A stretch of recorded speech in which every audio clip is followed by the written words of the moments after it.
Hello viewers, welcome to the point. आज के इस वीडियो में हम ये डिस्कस करेंगे कि मनी क्या है और इसका इवॉल्व कैसे हुआ। कोई भी इंसान जब कोई सर्विसेज प्रोवाइड करता है तो उसको बदले में मनी दी जाती है। जब शॉपकीपर आपको वैल्यूएबल प्रोडक्ट प्रोवाइड करेगा तो आप बदले में उसे मनी देंगे, यानी कि money is equal to value. जब भी कोई आपको वैल्यूएबल प्रोडक्ट या सर्विसेज प्रोवाइड करेगा तो आप उसको उसके बदले में मनी देंगे। पहले दौर में लोग ट्रेड बार्टर सिस्टम के तहत किया करते थे, यानी कि एक कमोडिटी को देकर उसके बदले में दूसरी कमोडिटी को हासिल करते थे। इस सिस्टम के तहत लोग एक पर्टिकुलर बाउंड्री में तो ट्रेड कर सकते थे, लेकिन एक कंट्री की दूसरी कंट्री के साथ ट्रेड करना बहुत मुश्किल था, क्योंकि कमोडिटीज़ के ख़राब होने का और उनको एक जगह से दूसरी जगह लेके जाने का बहुत बड़ा मसला था। लेकिन फिर लोगों ने ट्रेड गोल्ड और सिल्वर में शुरू की, क्योंकि गोल्ड और सिल्वर के ख़राब होने का खतरा नहीं था। लेकिन गोल्ड की प्योरिटी को चेक करना और बहुत ज़्यादा गोल्ड एक जगह से दूसरी जगह लेकर जाना मसला था।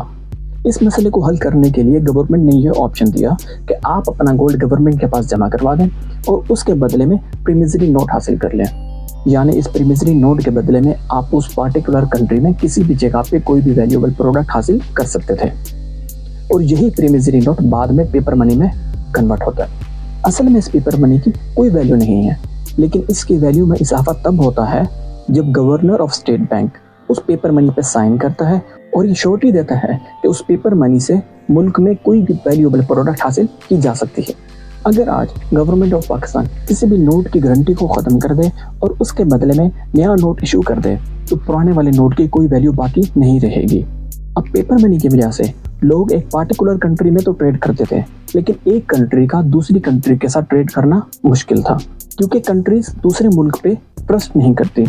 गवर्नर ऑफ स्टेट बैंक किसी भी नोट पे जो श्योरिटी देगा वो पाकिस्तान के अंदर पार्टिकुलर बाउंड्री में ही एक्सेप्टेबल होगा। पाकिस्तान की बाउंड्री से बाहर वो सिर्फ एक कागज़ का टुकड़ा है। इसी वजह से किसी भी मुल्क की करेंसी को दूसरे मुल्क में ट्रेड के लिए इस्तेमाल नहीं किया जा सकता था, क्योंकि लोग दूसरे मुल्क की करेंसी पे ट्रस्ट नहीं करते। लेकिन एक चीज़ ऐसी है जिस पर तमाम कंट्रीज ट्रस्ट करते हैं, और वो है गोल्ड। एक कंट्री दूसरे कंट्री के साथ गोल्ड में तो ट्रेड कर सकती थी, लेकिन मसला फिर वही था, बहुत ज़्यादा गोल्ड एक जगह से दूसरी जगह कैसे लेकर जाएं। अब इस मसले को हल करने के लिए गोल्ड स्टैंडर्ड को इंट्रोड्यूस किया गया। गोल्ड स्टैंडर्ड क्या है? गोल्ड स्टैंडर्ड का मतलब है कि हर करेंसी को गोल्ड के साथ अटैच कर दिया गया, यानी हर मुल्क ने अपनी करेंसी की वैल्यू को गोल्ड के साथ डिक्लेयर कर दिया।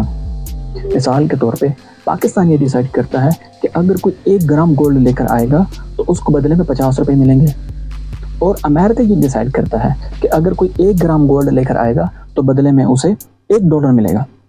तो ऑटोमेटिकली $1 50 पाकिस्तानी रुपए के इक्वल हो गए।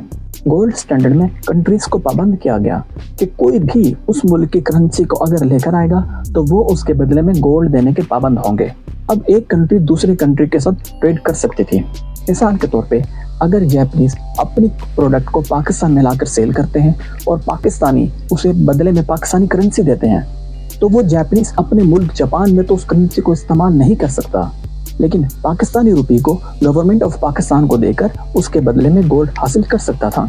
इसी वजह से गोल्ड स्टैंडर्ड में कंट्रीज को पाबंद किया गया कि वो एक लिमिट से ज़्यादा करेंसी को प्रिंट नहीं कर सकते, यानी कि जितनी वैल्यू का उनके पास गोल्ड होगा सिर्फ उतनी ही करेंसी प्रिंट कर सकते हैं। क्योंकि अगर कोई किसी भी कंट्री के तमाम करेंसी को लेकर गवर्नमेंट के पास आएगा तो उसके पास उतना गोल्ड होना ज़रूरी है कि वो तमाम करेंसी को अपने पास रखे और गोल्ड को वापस कर दे। असल में ट्रेड गोल्ड में ही हो रही है, लेकिन मीडियम चेंज हो गया। आप सब जानते हैं कि कंट्रीज की रिजर्व अब गोल्ड में नहीं है बल्कि US डॉलर में है। तो गोल्ड स्टैंडर्ड US डॉलर में कैसे तब्दील हुआ? कंट्रीज अपने रिजर्व US डॉलर में ही क्यों रखती हैं? और कंट्रीज जब ट्रेड करती हैं तो वो US डॉलर में ही क्यों करती हैं? कंट्रीज की वैल्यू कैसे डिसाइड होती है? और ये कौन डिसाइड करता है कि किसी भी करेंसी की वैल्यू कम होगी या ज़्यादा होगी? इन तमाम सवालों के जवाब के लिए आप अगली वीडियो का इंतज़ार करें।